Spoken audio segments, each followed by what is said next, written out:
Welcome back to 4K Tech. In this video, we will show you how to change your app alert tones on the Ring app. So let's open the app.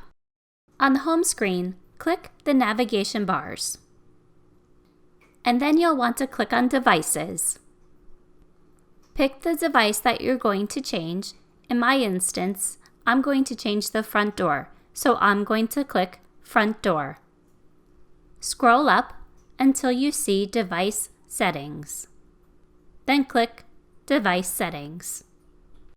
Next, you'll want to click on Notification Settings. Now, choose App Alert Tones. And here you can choose the different ring sounds. You can choose rings, or you could choose motions. Since it's currently spooky season, they have all kinds of different Halloween sounds. So let's try some out.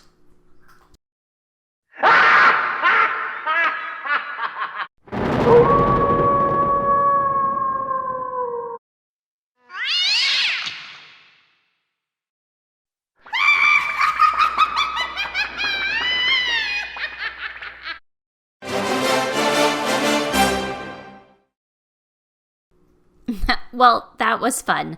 So once you're done picking out your sound, you can just swipe out of the app and it should keep your choice. Well, I hope this tip has been helpful. Thanks for watching.